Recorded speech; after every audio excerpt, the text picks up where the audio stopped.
I'm Blaine, this is my wife. I'm Shelbie. And we are the owners of Fringe and Fern.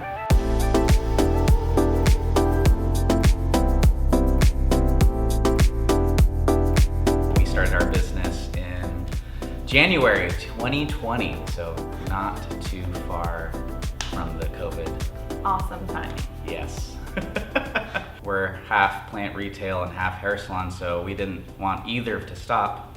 So we thought, make the best of it, the whole life gives you lemons things, so make lemonade outside with one service, haircuts. Fortunately for me, I know how to do haircuts, so I figured it's better than nothing. Yeah, even with our plant business, we had to move in and out and in and out, like make a new business plan every 2 weeks pretty much. Because at first it was only deliveries, and then we could have a pop-up patio, and then we could do retail inside, and then we had to move everything for the salon to be open. So there's a lot of back and forth for both sides of the business, but we just keep rolling with it. Yeah. Right now we're working with the classic chair and a mirror. We have trays and rolling trays to have our equipment and tools and products, and right now we also have shelves to put plants on, make things look nice. Of course we have to deal with the weather, and that's okay, but fortunately we got the approval to work right out in front of our shop. So it's a pretty simple setup, but with the plants it makes it look nice. Right now, according to the order, it's just haircuts. People come in with dry or wet hair, and I could spritz it down or do the haircut dry.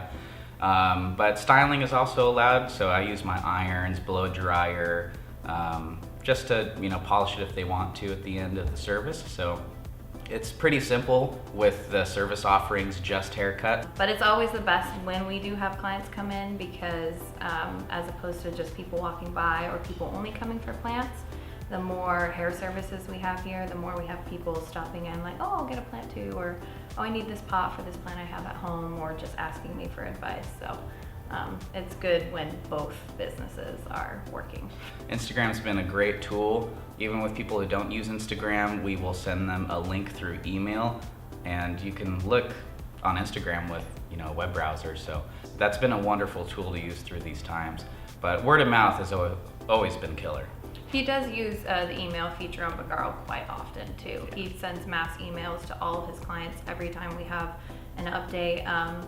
Even if we know there's more updates to come, then we direct them to look at our Instagram to keep up with the updates. Yeah. So we use that a lot too. Other professionals who've gotten a text message from us through Vagaro and ask, what service do you use to get that? Because I'd like to use it for my clients too. So that's been kind of cool. Vagaro. Yeah, people have really liked that. For hair service prices, we decided not to change anything with being outdoors, mainly because with the clients we already have, they're so supportive, and they're typically not people who you expect less just because we're outside. They're so wanting. Like they want giving. So giving, thank you, yeah. They're so giving to want to offer the same amount of cost for the prices that we offer. So I think, long story short, we haven't changed our prices. We didn't feel the need to. Our client base is so supportive. They don't really care about that. They just want us to survive and help us through these times. And they just want their hair shorter, so they're cool with it. And I feel like to change that and lower prices just because we are outside would take away from this whole situation. Yeah, and I feel like because of all the updates we give, our clients know how much effort we're having to put forth between how much change we've been having to deal with going outside.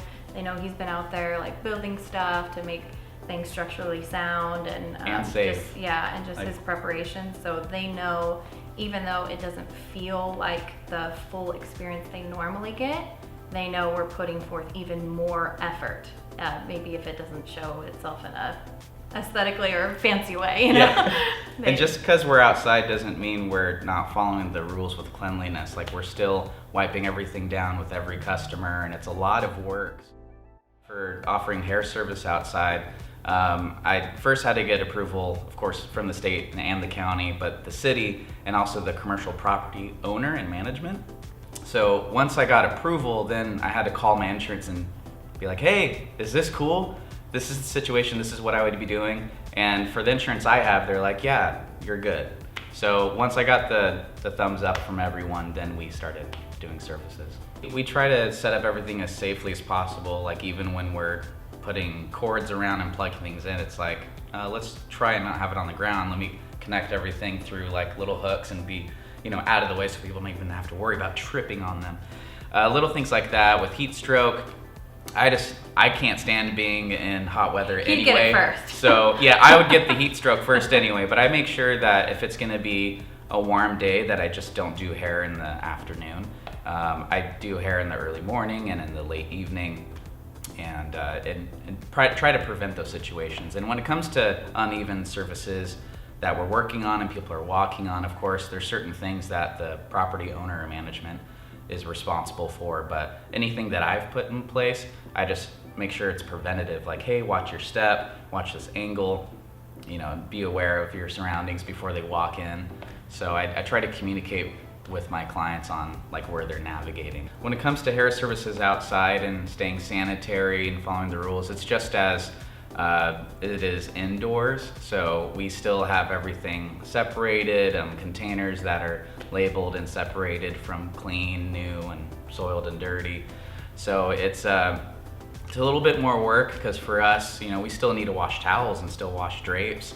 So after every client, we're kind of bringing towels and drapes back and forth, but fortunately we're just right outside, so it's not a long walk. So we're still being diligent about following the rules, having our clients wear masks, so hand sanitizing and getting their temperature checked when they arrive. So we're still following the protocol that the state and county expects, but it's just a little different logistically being outside. I feel like anytime I've apologized to a client about like, sorry, it's not the full experience, they're like, oh no, it was so nice.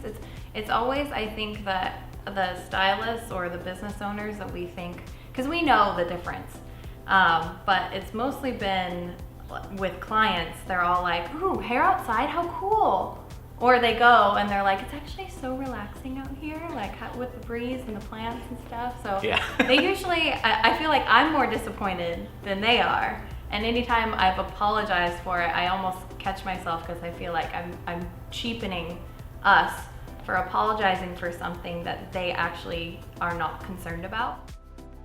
Fortunately for us, with wind and hair moving, we didn't need an encroachment permit because we're not right next to restaurants or anything like that. So fortunately, we have the space to do it.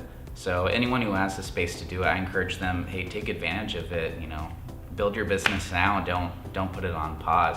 Or, if you're able to, temporarily work at a business that can host you. I think for the hair services, it's been nice to see people who are willing to support this legal arrangement. I feel like there's so many people who are against it, but I really feel like it gives people a really good look into your drive as a business. I mean, I hope people look at us and they're like, hey, like, wow, they're really trying their best to do things right, and they're not skipping a beat. They're adjusting and they're being flexible with the situation. So I think customers see that, or potential customers see that, and they're excited to support that. And I think since we are retail and services, again, the exposure of being available for both just helps each other out. Because if someone comes just for plants, they're like, oh, wow, you're doing haircuts? Cool, yeah, let me book. Or vice versa, like, oh, you're selling plants. Oh, that's what your business name means. I'm like, yeah, come on in. When you're done with your haircut, you can buy a plant. So it's been very positive for both of us to be available on both ends. Yeah, we've even had a few people walk by and they're like, oh, you're doing haircuts? Like, where? Because I haven't had a haircut since the beginning of this year.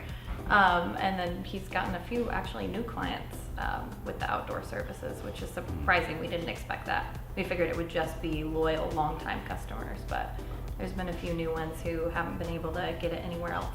If you focus on adapting and looking at what you can do and what you can't do, that'll make the best, the whole glass half full versus half empty thing.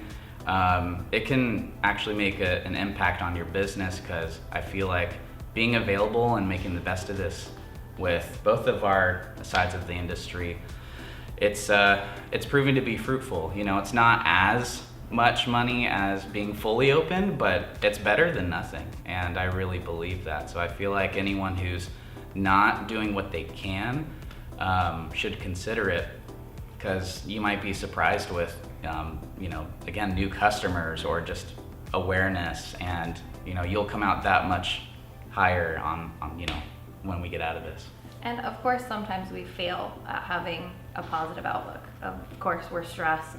Of course, this isn't ideal, and it's difficult. And there's times where we're like, you know, want to change things so badly, but we can't. And I've just noticed, even as a wife, his mental outlook and positivity has been a lot better when he's just tried to make the best of the situation rather than think of everything that he wishes was different that he can't change. And it's just better to try to not think too much about that aspect and just try to keep chugging along, keep trying. Sometimes it's just not legal and it's not possible. So temporarily, especially if you're independent, try and find another source that could be legal that your clients would be happy to, you know. You'd be surprised. Like I was actually surprised how many people were down to get an outdoor haircut. So as long as we have to, we'll keep working with it. But I think doing hair indoors is more ideal. For now, with this whole pandemic, I hope we can go back indoors soon. But hey, we're making the best of it. Be flexible. What like, is we long don't term? know. We don't know that word. Yeah, I feel like in business you have to be flexible and adaptable in order to survive. So I mean, we'll keep doing what we got to do. When it comes to especially the new COVID clean checkout, doing hair outdoors and not having to mess with them coming in, like you know, to buy a product, and you know, because we sell retail indoors, but just for the service part, like if they don't need to buy any product, it's nice to just send them the text message where they can, you know, get the email and they just sign on their own phone, and I don't have to do anything because I already have a lot going on outside. So the clean checkout has been really helpful. The clients like it a lot too. And like, oh, this is so cool. And people didn't know they could leave reviews. Like they would miss all the emails after their services. So when We've gotten so many more reviews. We've had a lot more reviews actually, and that's been a huge plus, I think. Because it's right there with the COVID clean checkout, and immediately prompts them. Yeah, right after they pay, they're like, oh, I could leave you stars? Like, sure. Like, yeah, that's what I've been telling you all this time. Yeah. Leave us reviews, but now it's like right there. Yeah, so that has been a big help. Yeah. So, and I think too, with like online purchasing and doing things online, like having the online store with Vagaro is really helpful with our retail plants and all our products. deliveries, all our retail purchases are done through Vagaro. So when we were doing deliveries, we were sending invoices.